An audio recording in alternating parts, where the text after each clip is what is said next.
Assalamualaikum warahmatullahi wabarakatuh kepada student cikgu tingkatan 5 Al-Biruni. Semoga dalam keadaan sihat bersama keluarga yang tersayang. Okey, Assalamualaikum semua. Respon sihat tak hari ni? Waalaikumsalam. Alhamdulillah. Okey, harap sihat di sana Okey. Baik. Pagi lagi ni kan. Pukul 7.57 pagi lagi Mungkin ada yang masih lagi moyok lepas bangun tidur kan, masih belum ada mood lagi. Tak apa. Ambil mood anda. Okey, pagi-pagi ni jangan mudi Lagipun hari ni hari Jumaat. Okey, hari yang baik. Kita teruskan hari ni dengan kerja buat kita dan beribadah kepada Allah Subhanahu Wa Taala. Okey, baiklah. Marilah sama-sama kita membacakan kitab Al-Fatihah. Bismillahirrahmanirrahim. Alhamdulillahirabbil alamin. Arrahmanirrahim. Maliki yaumiddin. Iyyaka na'budu wa iyyaka nasta'in. Ihdinas siratal mustaqim. Siratal ladzina an'amta 'alaihim ghairil maghdubi 'alaihim waladdallin. Amin. Alhamdulillahirabbil alamin wassalatu wassalamu ala asyrafil anbiya'i wal mursalin wa ala alihi washabbihi ajma'in. Nahmaduhu wa nasta'inuhu wa nastaghfiruhu wa na'udzu billahi min syururi anfusina wa min sayyiati a'malina. May yahdihillahu fala mudilla lahu wa may yudlilhu fala hadiyalah. Allahumma salli ala sayyidina Muhammad wa ala alihi wa sahbihi ajma'in. Amma ba'du. Baiklah, syukur kita kehadrat Allah Subhanahu Wa Taala kerana hari ini kita masih lagi bersama meneruskan tanggungjawab kita sebagai hamba Allah. Tunaikanlah segala perintahnya dan juga perintah Rasul serta berbaktilah kepada ibu bapa. Begitu pesanan takwa pada hari ini. Baik. Hari ini hari Jumaat 25 hari bulan Jun 2021. Cuaca hari ni tak dapat cikgu nak agak, tapi belum lagi nampak matahari keluar agaknya. Mungkin lewat sedikit. Ataupun mendung macam tu. Alright, baik, kita teruskan Sila rujuk buku teks anda, muka surat 121. Kita hari ini akan menyambung pelajaran kita untuk topik 6.3. Baik. Pada pelajaran yang lalu, kita telah belajar cabaran selepas pembentukan Malaysia.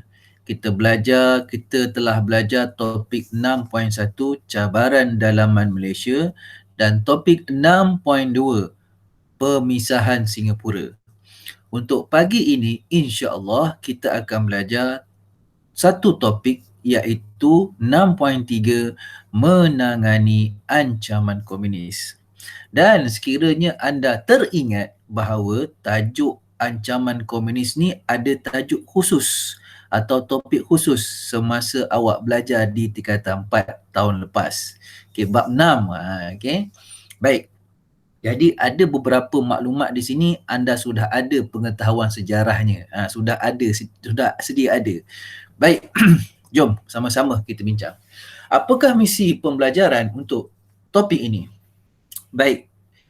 Hasil pembelajaran berjaya dicapai sekiranya anda dapat menjelaskan ancaman komunis di Sarawak dan ancaman komunis Semenanjung Malaysia. Ada dua lah. Satu di Sarawak, satu Semenanjung Malaysia.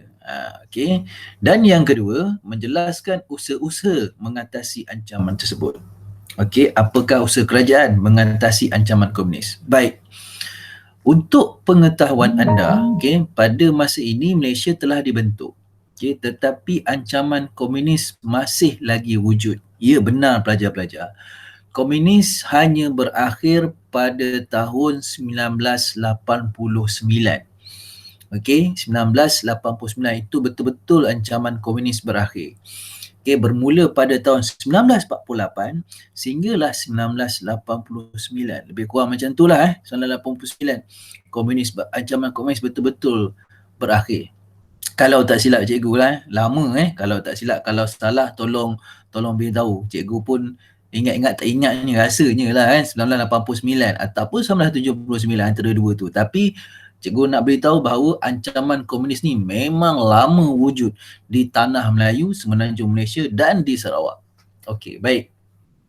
Kita lihat introduction dalam topik ini. Okey, dalam introduction ni penulis beritahu ancaman kegiatan komunis telah menjadi ancaman kepada keselamatan negara sejak sebelum merdeka. Okey, tukar ajak warna sekejap tukar warna pen sekejap kepada warna biru. Okey, rasanya ada pada student nak masuk tu, cikgu kena accept dulu sebentar.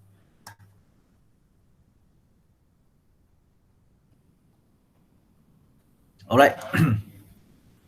Baik, sejak sebelum merdeka lagi.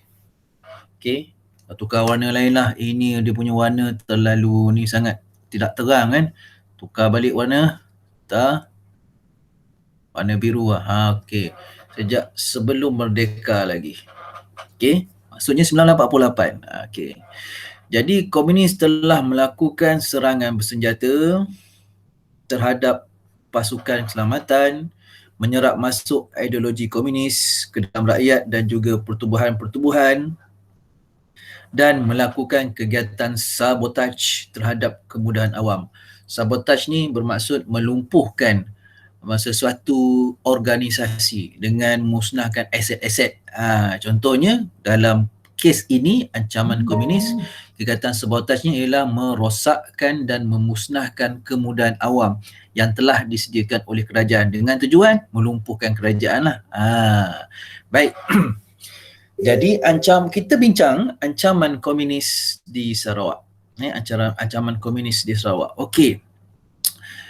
Ancaman keselamatan di Sarawak ataupun ancaman komunis bermula sejak pendudukan Jepun oleh CCO, Clandestine Communist Organization. Ingat balik dia punya ni akronim ni.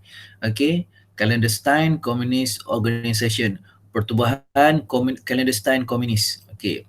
Bahagian pertama dan bahagian ketiga di Sarawak menjadi sasaran utama komunis. Baik.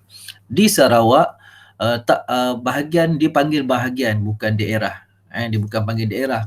Okey, di Sarawak digunakan nama bahagian pertama, bahagian kedua, bahagian ketiga. Okey, baik. Komunis melakukan kegiatan serangan dan juga subversif terhadap orang awam. Baik, subversif ni merupakan serangan secara sulit. Okey, serangan secara sulit untuk memusnahkan pasukan, untuk memusnahkan politik, untuk memusnahkan apa saja. Ekonomi subversif ni secara sulit. Orang tak tahu. Okey. Baik. Kita lihat bentuk ancaman komunis di Sarawak. Ada dua, iaitu satu, gerakan politik, dan yang kedua adalah serangan bersenjata. Kita bincang dulu gerakan politik. Baik. Gerakan komunis juga terlibat dalam politik. Mereka bukan saja boleh berperang secara gerila, malah mereka juga berkebolehan dalam gerakan politik. Okey, mereka menentang gagasan Malaysia. Okey, mereka menentang, sangat-sangat menentang gagasan Malaysia. Okey. Dan pelibatan ini menyebabkan Sarawak memburu dan menangkap ahli yang terlibat. Okey. Jadi sebahagian besar daripada mereka melarikan diri ke Kalimantan, ke selatan. Okey, ke Kalimantan dan membentuk Parti Komunis Kalimantan Utara, PKKU. Okey. PKKU meneruskan penentangan melalui Pasukan Rakyat Kalimantan Utara, PARAKU, dan pasukan gerila rakyat Sarawak untuk membentuk Republik Komunis di Sarawak. Macam tu. Jadi dipercayai PKKU ini mendapat sokongan daripada PKI, Parti Komunis Indonesia. Okey. Baik, kita lihat bentuk ancaman yang kedua, serangan bersenjata. Mereka menyerang kawasan Batu Kitang di Kuching, Sarawak, yang menandakan bermulanya serangan komunis terhadap orang awam.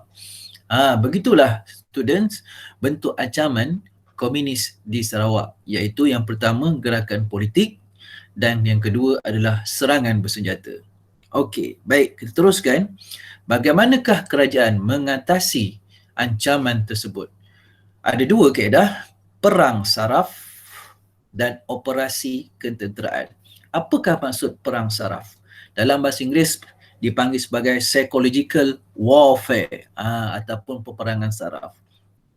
Peperangan saraf ni dia tidak melibatkan senjata.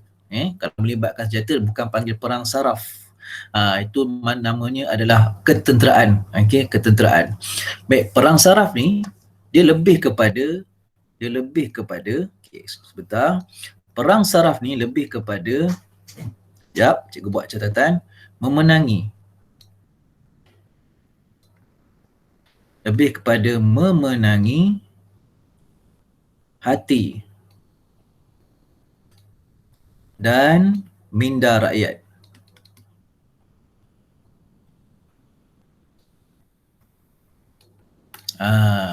Kalau awak seorang tentera, okey, dinamakan sebagai propaganda ataupun dakwah. Okey, dakwah. Okey, supaya rakyat terpengaruh. Tapi dalam konteks pembinaan negara Malaysia ni, perang saraf ni dia bukan satu muslihat seperti propaganda dan dakwah, tetapi dia betul-betul ikhlas sebab bukan untuk muslihat, sebab memang nak membantu Sarawak supaya bebas daripada ancaman komunis. Begitulah. Okey. Baik. Kita lihat bagaimana perang saraf itu dilaksanakan. Okey. Baik. Yang pertama, okey, mengadakan perhimpunan awam. Okey, ada student nak masuk rasanya. Cikgu kena accept dulu. Okey, selamat datang Fatur Radi. Okey. Baik. Kita berada dalam muka surat 121. Okey, kerajaan telah mengadakan perhimpunan awam. Okey, dengan orang awam, dengan rakyat untuk memberikan kesedaran tentang bahayanya ancaman komunis. Okey, kerajaan melalui pegawai-pegawainya akan berkumpul di padang-padang, di tanah-tanah lapang, di dataran-dataran, okey, menghimpunkan orang awam, beritahu, okey, memberi ucapan, memberikan talk tentang bahayanya ancaman komunis supaya rakyat sedar komunis ni kita patut tolak. Okey. Yang kedua, menyebarkan risalah untuk menyampaikan maklumat tentang bahaya ancaman komunis dan menanam kebencian terhadap komunis. Okay. Yang ketiga, mengisytiharkan kawasan putih yang bebas daripada ancaman komunis. Okay, kawasan putih tu bebas ancaman komunis. Sama seperti yang kita belajar dalam bab 6 tingkatan 4 tahun lepas. Okay, ada kawasan putih, ada kawasan hitam. Kawasan hitam masih belum bebas daripada ancaman komunis. Kawasan putih bebas ancaman komunis.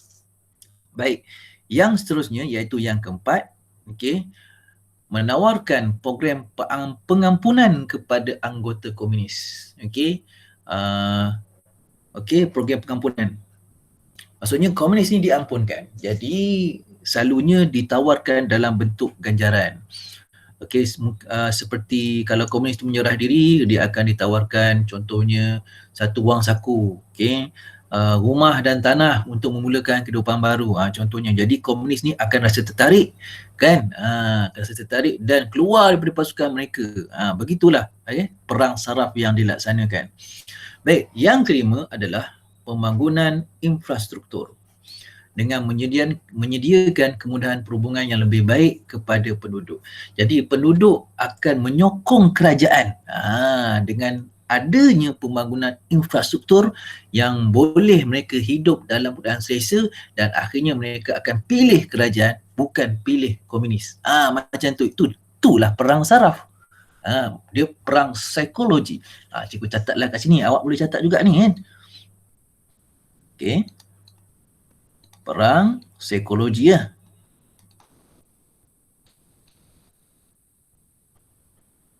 Alright. Ada berapa langkah perang saraf? Ada 5. 1, 2, 3, 4, 5. Cun. Alright. Okey, baik student. Setakat ni okey tak penjelasan cikgu? Respon? Student okey?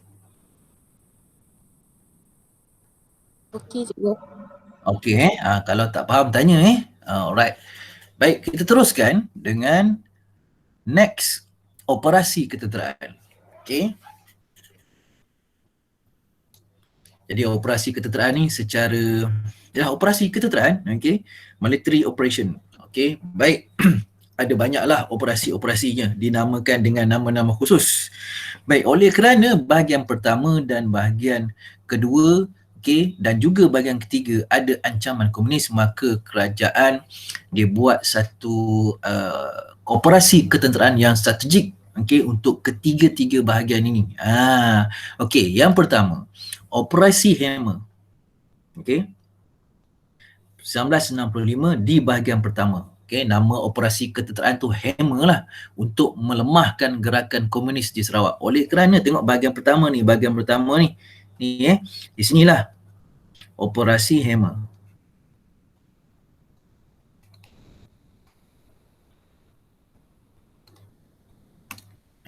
Okey, oleh kerana bahagian pertama tu, okey, ancaman komunisnya sangat kuat, so operasi ketenteraan tertumpu di situ. Okey. Kemudian apabila bahagian kedua pula, okey, ada ancaman komunis, okey, maka bahagian kedua juga dilancarkan operasi ketenteraan, dinamakan sebagai Operasi Seri Aman. Di sini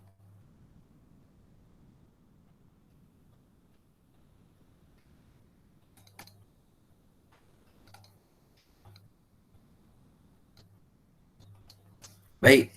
Kemudian bahagian ketiga juga turut terlibat dalam turut menerima ancaman komunis. Tetapi tengok bahagian ketiga ni sangat-sangat besar. Maka kerajaan menubuhkan satu operasi ketenteraan yang dijalankan oleh RISCOM. Yang ni kita telah belajar dalam tajuk sebelum ni. Okey, Rajang, sebab ni ada Sungai Rajang di sini. Okey, Rajang Area Security Command. Okey, pusat zon keselamatan Rajang. Okey, zon keselamatan Rajang. Okey, begitulah. Okey. Baik, kesemua-semua operasi ketenteraan ini adalah untuk melemahkan gerakan komunis, dan banyak lagi sebenarnya operasi ketenteraan yang dilaksanakan di Sarawak ni. Cukup sekadar awak tahu yang ini. Kan? Baik, kita lihat seterusnya. Operasi Hammer, yang ni lebih detail lagi. Okey, di Sarawak. Baik.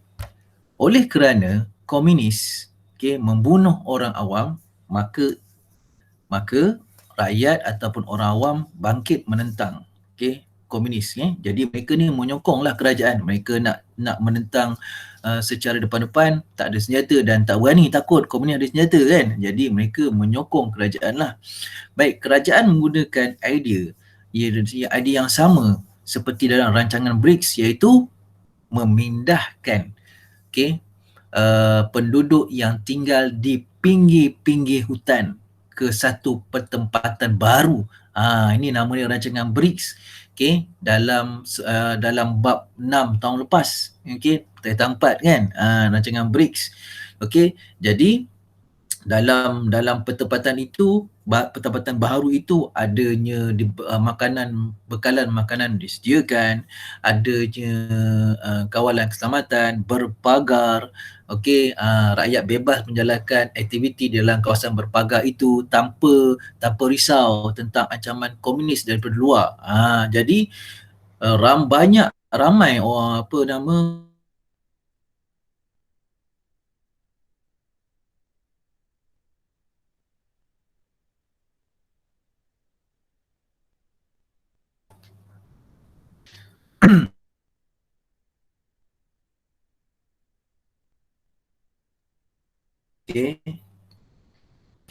kepada penduduk seramai lebih kurang 7,500 orang.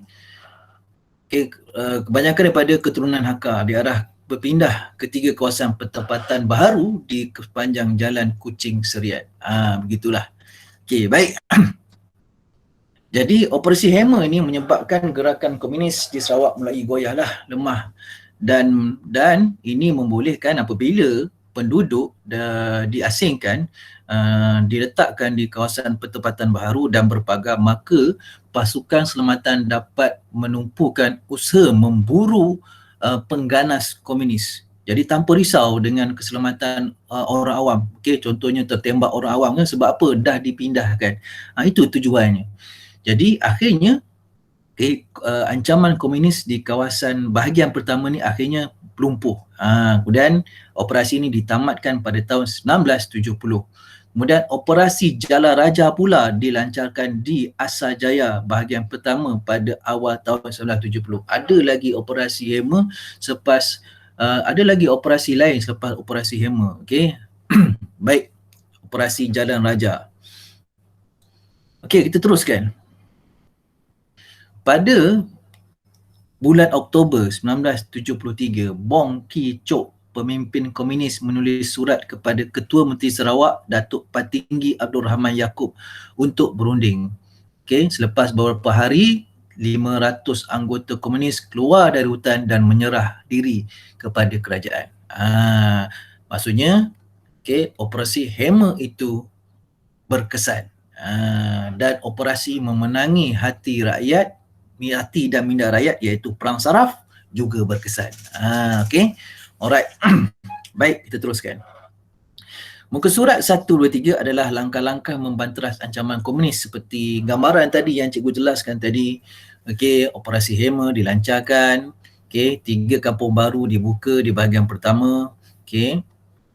Kemudian operasi besar-besaran rampasan senjata di bahagian ketiga. Kemudian operasi Jalan Raja di bahagian pertama, operasi Ngayau di bahagian ketiga. Ini semuanya operasi ketenteraan. Penubuhan Rajang Area Security Command RESCOM, operasi Seri Aman dilancarkan. Okey, kemudian operasi Seri Aman ditamatkan, anggota komunis menyerah diri, perjanjian damai. Okey, baik, itulah isi-isi pentingnya dalam langkah-langkah membanteras ancaman komunis secara operasi ketenteraan. Baik. Okey. Langkah membanteras komunis melalui usaha memenangi hati rakyat Perang Saraf tadi menyebabkan komunis tidak mendapat sokongan penduduk seperti yang cikgu cakap tadi lah. Rakyat akan pilih kerajaan. Kerana kerajaan menyediakan banyak kemudahan, rakyat rasa selamat, rakyat rasa selesa tanpa memikirkan keselamatan mereka terancam sebab sudah dilindungi keselamatannya oleh pasukan keselamatan. Baik, jadi menyebabkan rakyat memilih kerajaan bukan memilih komunis. Akhirnya komunis tidak dapat sokongan. Bila komunis tidak dapat sokongan, hasrat mereka untuk menubuhkan Republik Komunis di Sarawak akhirnya terkubur dan mereka pun menyerah diri. Okey. Dan akhirnya secara berperingkat, semua bahagian pertama, kedua dan ketiga ni akhirnya bebas daripada ancaman komunis.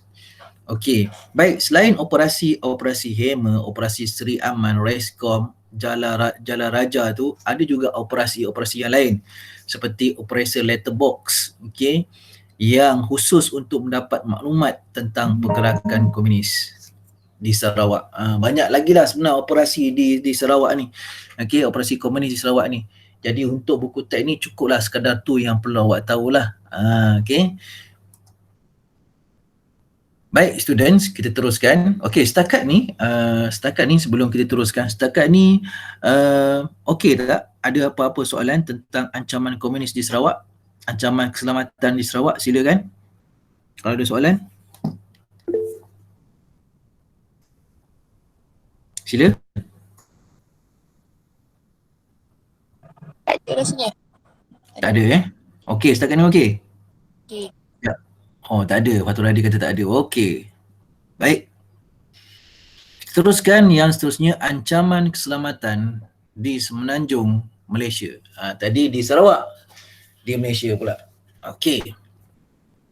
Baik, anda untuk ancaman keselamatan di Semenanjung Malaysia, okey, awak sudah ada pengetahuannya, iaitu bab 6, okey, ancaman komunis tingkatan 4 tahun lepas.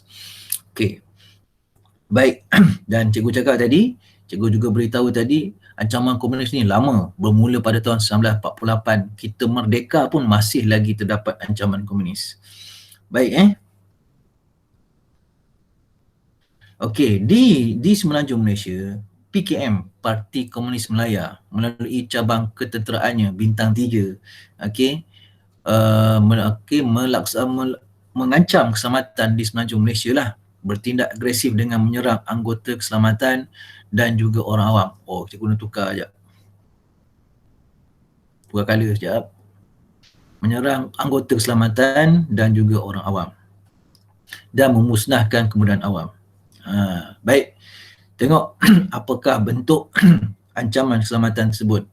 Pembunuhan anggota keselamatan dan orang awam. Okey. Baik. Komunis ni dia tak berani. Komunis ni dia tak berani untuk menyerang depan-depan dengan pasukan keselamatan, sebab yang pertama mereka tahu mereka akan kalah sebab bilangan mereka sedikit jika dibandingkan dengan pasukan keselamatan negara yang besar. Itu satu. Yang kedua, oleh kerana bilangan mereka sedikit, mereka akan melancarkan taktik serangan gerila.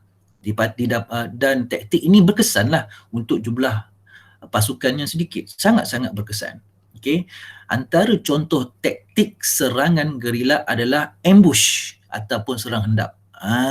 Kan? Dan memang berkesan. Okey, sejarah telah membuktikan serangan hendap berjaya membunuh pesuruhjaya tinggi British di Malaya, iaitu Sir Henry Gurney. Yang mati ditembak di Bukit Fraser, ingat tak? Baik.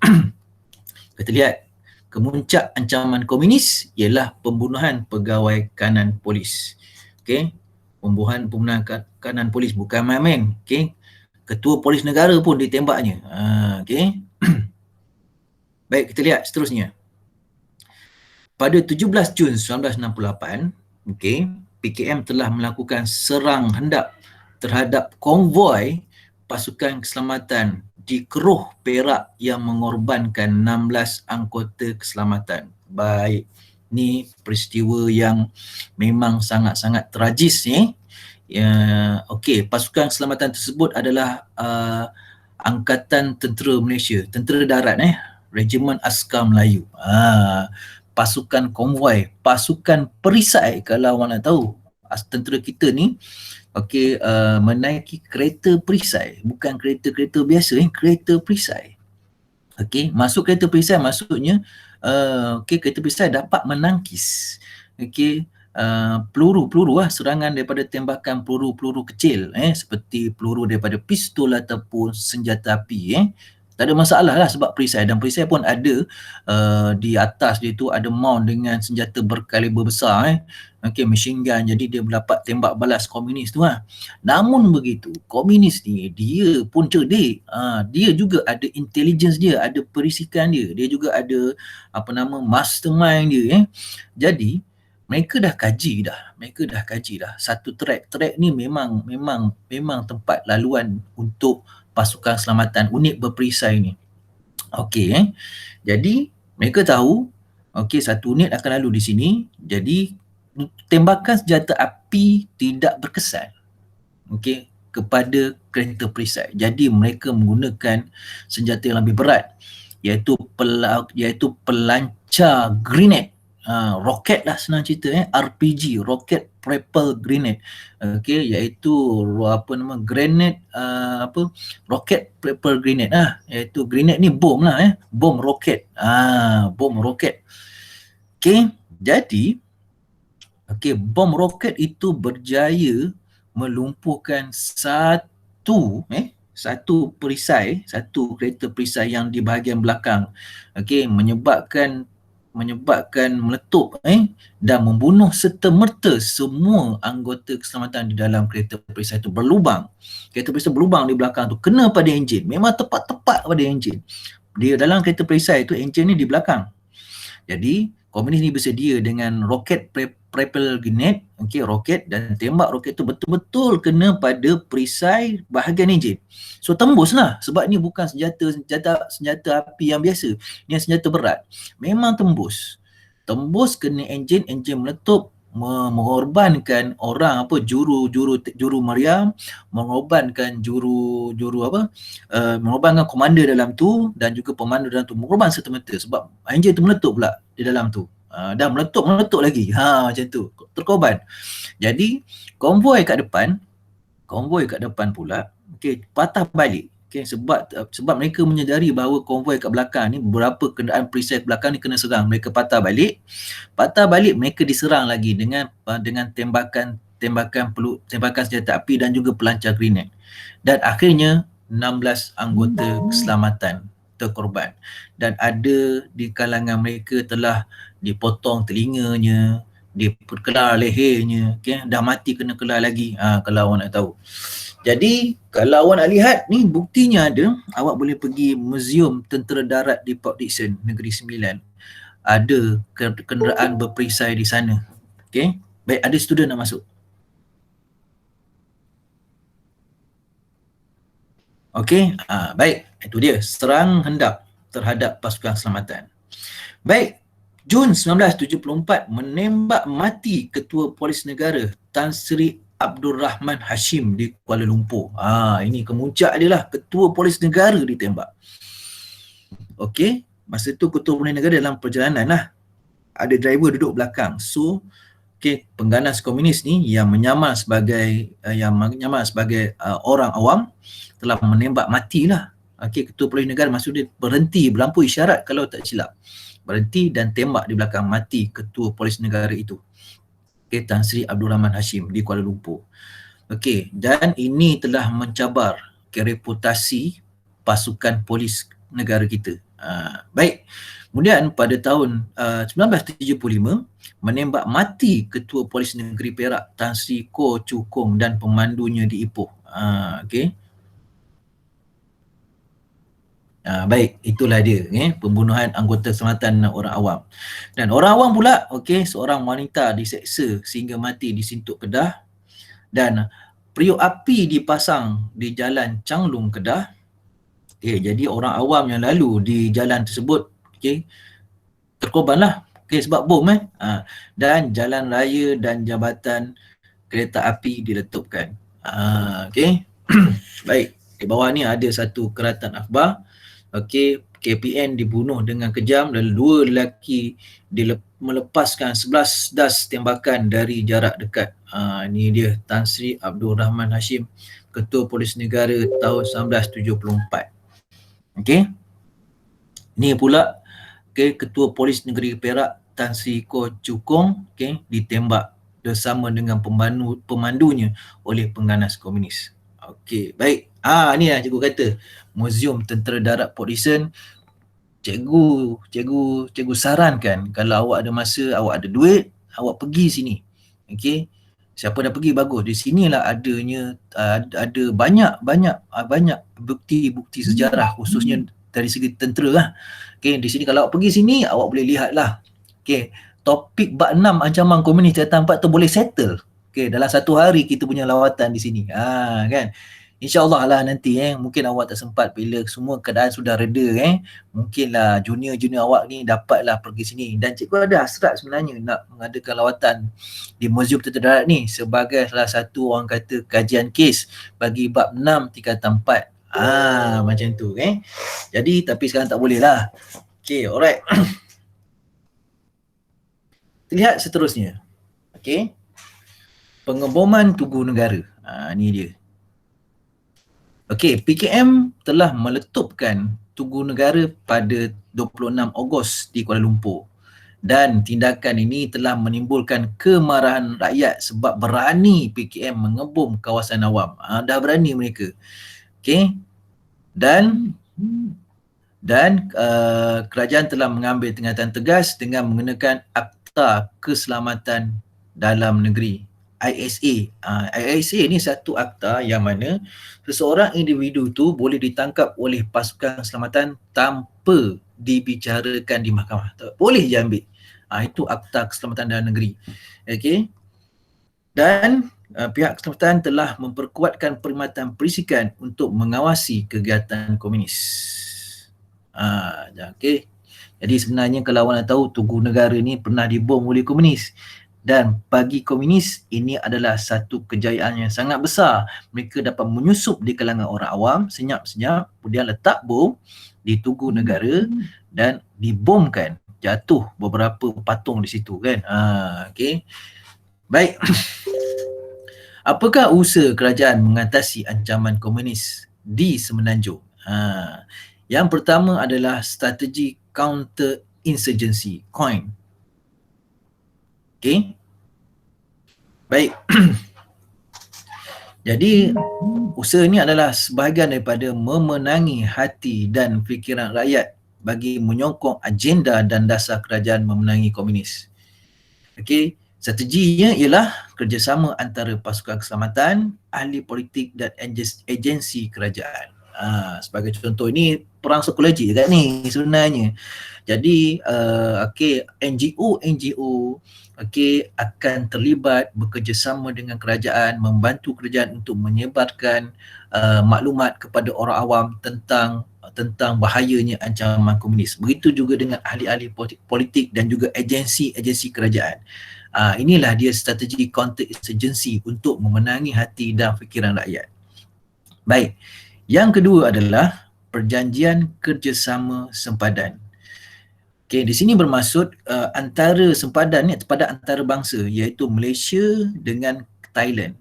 Jadi kedua-dua negara ini telah membuat satu perjanjian kerjasama sempadan supaya PKM dapat diburu dan dibanteras. Okey, sebab apa? Okey, pada tahun 70-an, komunis dia bertapak di selatan Thailand, tu markas dia. Jadi mereka ni kerap keluar masuk antara sempadan Thailand dan juga sempadan Malaysia. Okey, jadi Malaysia nak buru komunis tak dapat sebab mereka dah masuk sempadan Thailand dan Malaysia terpaksa berhenti. Pasukan Keselamatan Malaysia terpaksa berhenti sebab menghormati kedaulatan Thailand. Begitu juga dengan pasukan Keselamatan Thailand. Mereka menghadapi masalah yang sama juga, iaitu ancaman keselamatan, iaitu ancaman komunis di selatan tanah air mereka.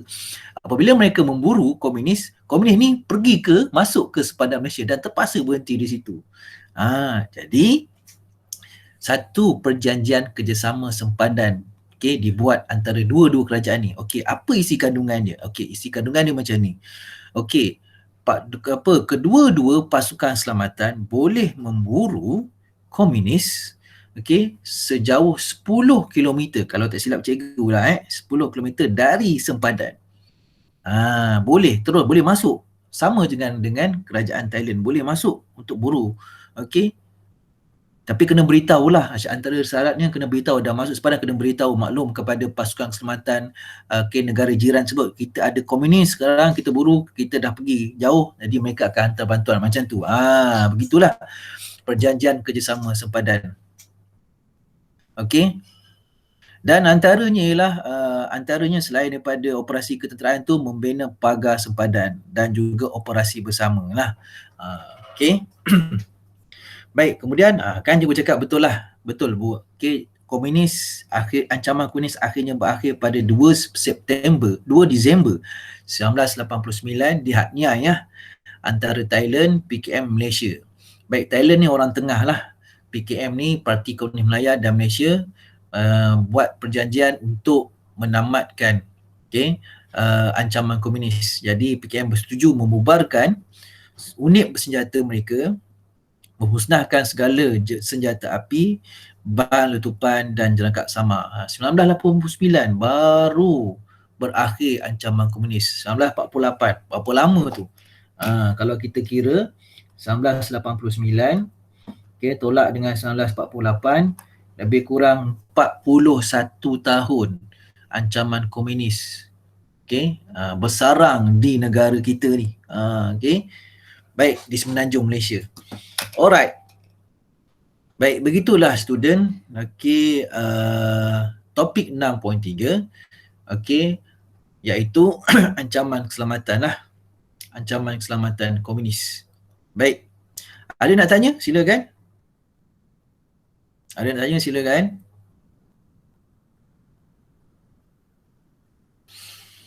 Student ada nak tanya? Silakan. Ada nak tanya? Tak ada ke? Tak ada. Faham Faham. Okey, kalau dah faham bagus. Okey, masa pun sudah pukul 8.40. Okey. Sekejap, cikgu check dulu. Okey, Rafatul Radi kata faham, baguslah. Okey, baik. Okey, baiklah, sekarang dah pukul 8.36. Okey, kalau awak tak ada apa-apa, kita boleh tamatkanlah. Okey. Baik. Baik. Cikgu nak pesan, okey, berkenaan dengan peperiksaan pertengahan tahun, cikgu tak dapat lagi statusnya, pihak sekolah belum mengeluarkan sebarang bentuk kenyataan. Okey, jadi kita perlu bersedialah bila-bila masa. Okey, sebab kalau perancangan awalnya 21 hari bulan. Okey, lepas dah kan. Kemudian ada juga perancangannya pada 28, ditangguhkan pada 28 pun masih belum dapat lagi kenyataan. Okey. Jadi apa-apa pun, okey, anda perlu bersedia, okey. Kemungkinan peperiksaan tu akan dilaksanakan bila-bila masa lah. Mungkin dalam bentuk peperiksaan, okey, peperiksaan seperti biasa, cuma dilaksanakan secara online. Macam ni Google Meet, cikgu tunjukkan soalan, bagi masa sejam, jawab soalan ni sampai soalan ni, macam tu hantar. Atau mungkin juga kita ambil pendekatan seperti home open book test macam ujian yang pertama bulan Mac yang lalu kan. Begitulah. Tapi setakat ni belum ada lagi kenyataan daripada pihak sekolah tentang peperiksaan ini. Okey. Jadi apa pun cikgu nak awak bersedia. Okey, ulang kaji, catch up topik-topik yang tertinggal, rujuk balik YouTube cikgu, tonton balik YouTube cikgu, rakaman pengajaran di sana yang tertinggal tu. Okey, dan review balik kerja ataupun tugasan-tugasan yang cikgu berikan kepada kamu. Dan cikgu memang tahu ramai di kalangan kamu ni tak buat tugasan. Nah, yang buat tugasan pun mungkin Mawadah. Mawadah tunjukkan pada cikgu. Dia seorang aja. Yang lain tak apalah, cikgu tak marahlah benda tu kan, nak buat macam mana. Okay, cikgu tak boleh nak kawal benda tu. Sekarang ni, apa yang sekarang ni cikgu nak beritahu je lah, dalam tempoh yang sukar sekarang ni, tiada siapa yang menolong awak lagi. Okay? Sendiri-sendiri yang tolong. Cikgu tak boleh nak tolong, jauh. Awak jauh, tak boleh nak kawal. Sekarang kekuatan adalah diri awak sendiri. Okay, ingat pesan cikgu ni. Ingat apa yang cikgu cakap ni. Okay, tindakan awak hari ini akan mencerminkan akibat pada masa depan. Ulang balik untuk kali kedua. Tindakan awak hari ini akan mencerminkan akibat pada masa depan. Itulah dia peringatan cikgu. Okay. Jadi pelajar-pelajar sebagai calon SPM, kita perlu lebih bersedia, ulang kaji balik apa yang tertinggal, tanya cikgu, okay. Dan sebenarnya bila kita tidak terikat dengan jadual waktu belajar di sekolah yang padat, kita boleh uruskan masa kita sendiri, kita patutnya lebih kreatif, lebih berdaya saing, lebih berwawasan sebab kita tak terikat dengan mana-mana undang, kita bebas. Jadi bila kita bebas, kita boleh mengeluarkan idea, kita boleh optimumkan kita punya tenaga untuk kerja buat kita, belajar dan study dan revision. Ni maksudnya sekarang ni, kalau awak nak tahu, kaedah yang kita belajar sekarang ni ala-ala mahasiswa dan mahasiswi di universiti. Okay? Mereka tak terikat dengan jadual waktu yang padat macam di sekolah. Okay? Mereka banyak waktu senggang yang digunakan khusus untuk buat kerja-kerja projek. Tak buat, fail. Bila fail, tak grade. Macam tu, nampak? Dia banyak waktu senggang. Waktu senggang tu diisi dengan kerja projek, study untuk exam. Kan? Jadi macam ni, lebih kurang macam ni. Mereka juga ada online punya kelas. Okay? Tak masuk, tak dapat ambil exam. Okay? Apabila kehadiran melebihi apabila kehadiran 30%, 30% tak ada daripada bilangan hari patut dia hadir setahun tu, semester tu, maka tak dapat ambil exam. Bayangkan. Jadi ini training kita, ingat, okay, tindakan awak hari ni akan mencerminkan akibat pada masa depan. Sama ada akibat tu buruk atau kesannya memberi manfaat. Gitulah. Baik student, itu saja pada hari ini, dah 8.40. Okey, terima kasihlah kerana bangun pagi, sanggup buka laptop, buka gadget, telefon, walaupun mungkin ada di atas, masih lagi di atas katil, okay, tak ada masalah, no hal punya, santai je kan, mungkin sambil-sambil berserapan kan, kan gitu, tak apa, no hal. Jadi sekarang ni yang penting, ikutlah cara macam mana pun awak study, okay, pastikan tak miss pelajaran. Nak cara study macam mana, terpulang lah. Okay, contohnya tak ada pagi ni, okay, awak lambat bangun kan, semalam main game, okay, awak tunggu dan study cikgu punya rakaman, bagus, okey lah tu. Okay, yang penting jangan tertinggal pelajaran, itu yang penting, walaupun tak masuk kelas. Okay, tak masuk kelas pagi tu kan, internet tak ada katakan, okay, belajar balik rakaman pengajaran bila internet ada, gitu, macam tu lah. Ataupun kalau apa pun tak ada, internet tak ada, komputer tak ada, laptop tak ada, semua tak ada buku teks je, layan buku teks pun bagus, khatamkan daripada kulit ke kulit, itu pun bagus. Persoalannya, ada ke baca buku teks? Itu persoalan yang perlu awak jawab.